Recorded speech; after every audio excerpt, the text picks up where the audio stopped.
There's very few things that are more important than martial arts. Have you faced any adversity with martial arts being so relevant to your life? Oh yeah, definitely. A lot of adversity, a lot of setbacks, a lot of lessons to be learned. Don't really look at life as taking losses, but just, learning lessons. How was the first day of this camp? Good. You gonna beat his ass? That's always a game plan.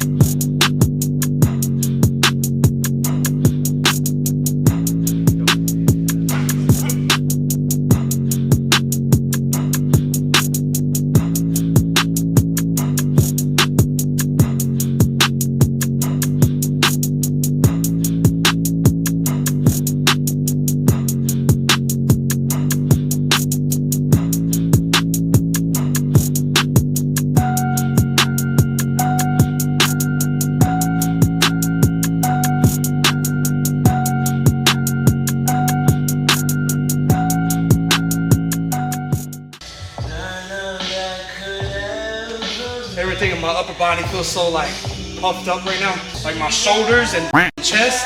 How many sets does he want you to do of these? 4. So I got, after this one more. There's a couple sets that are just 3. I think the last 2 blocks are only 3 sets. How do these athletic workouts help? Just build strength and endurance so you can be explosive when we're in there, because a lot of it is going to be fast twitch mixed in with stamina. And in order to have the strength and explosives we need to be able to incorporate that into our workouts. What do you think is more important, strength and conditioning or working technical skill? I feel like the strength and conditioning is a good thing to work on, because whenever you get tired, technique goes out the window, right? So if you can strengthen your body to be able to go just a little bit longer, the technique's gonna stay crisp. The technique's still gonna be there in the later rounds. Focus too much on technique and not enough on the strength and conditioning, then after round 1, if you're winded and gassed and don't have the stamina, then your technique's still gonna be trash anyways. How far into camp do you normally stop the strength and conditioning? I think my coach likes to stop us maybe like a week and a half, 2 weeks out. Like I said, we're figuring things out. We're getting better each fight. It might be a little bit different this time. As I'm growing as a fighter, he's growing as a coach. So we're kind of just, making little tweaks here and there each camp as it goes on. So that way by the time we get to the big leagues, the pros, we have it down to a science. Are you thinking of going pro soon? Yeah, I don't want to do too much amateur fights. I don't want to get hit for free all my life, right? So I'm thinking maybe, 1, 2 more amateur fights and then taking that big leap and just, having faith in myself. How are we feeling so far, gentlemen? It's already shaking. This is kind of nostalgic for me. This used to be one of my punishments growing up. So. Damn. Alright, so the next one, we're going to do walking lunges, weighted, so with a kettlebell for 30 seconds, kettlebell swings for 30 seconds. Then we're going to do lateral jumps, skater's jumps for 1 minute, and then we're going to do a weighted wall sit for 1 minute, okay? You had those lights out that one night. MJ legit thinks I'm famous. When we went to the Tacos with Tequila, he said, "Daddy, did you have to sign any autographs?" No. He said, what if they was like, "Hey, DG, if you in the crowd, come up here and get on the mic." What would you do? I said, "Son." They had no idea I was there. But he was like, "But you had the interview with the lights." I was like, "Yeah?" He was like, "Hey." Just had to look professional. He thinks I'm famous now. Did I ever tell you about when we went to Dollar General?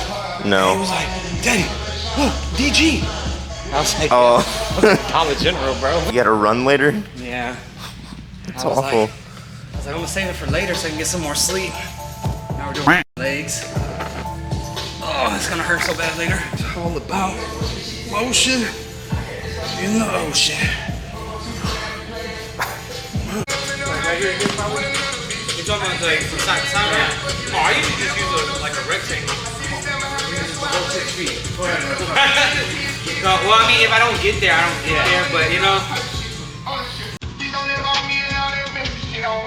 well, just like, if he can do it, you can do it.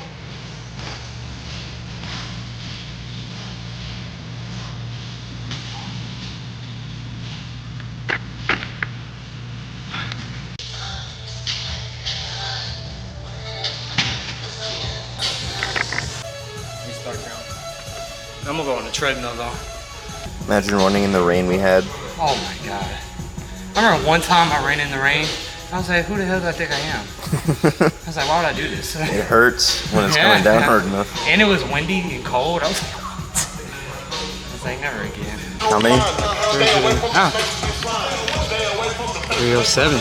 Oh, 308. How fast we going? you're losing just standing here.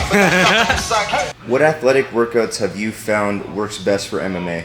A lot of explosive type movements. I think they translate perfectly for the cage. Nothing too static. We're not lifting power lifters. Although strength is important, you'll build strength through those explosive movements as well. I think explosive movements, endurance movements, they're going to be what you benefit most from.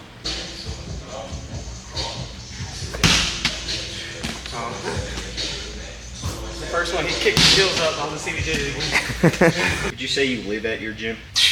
I mean, for the most part. I come here before I have to do after school pickup, do a little extra training. I do my after school pickup, teach the classes. So I'll say on average, I'm here from like 12 to 9:30.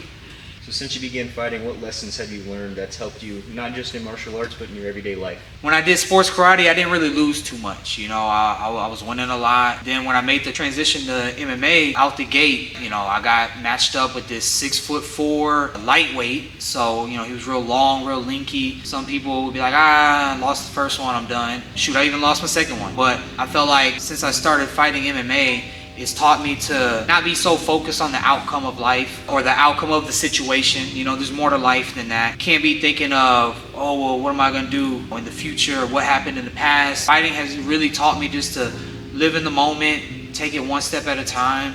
If something doesn't go your way, that's fine, you know? Get back up, do it again. What do they say, fall 7 times, get up 8? It just really helped me hone in on the mental aspect of fighting through adversity. Has this training helped you grow?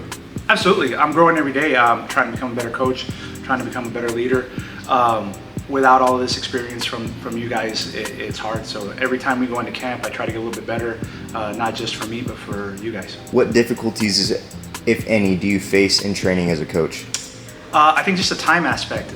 You never feel like you have enough time, and you're always in my head, if you're a good coach, you're always worried about if you're preparing your guys enough.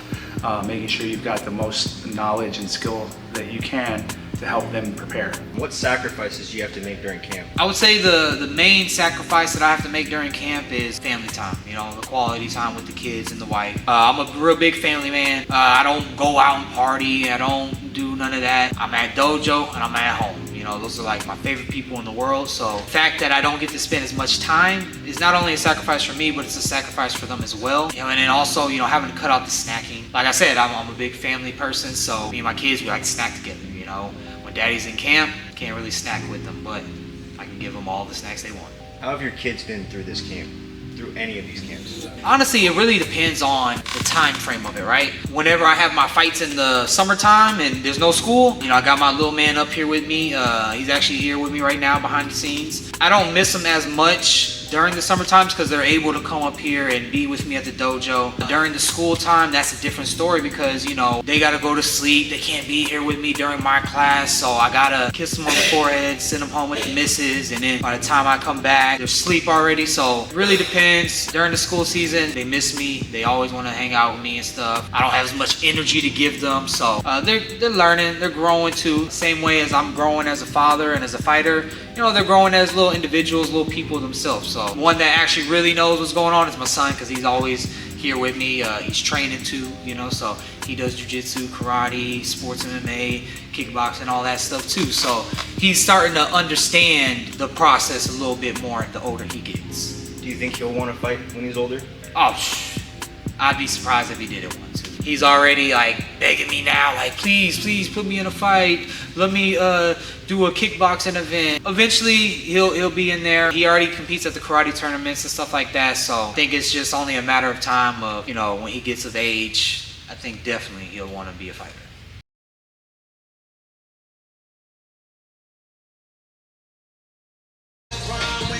How you feeling, Don? Thirsty.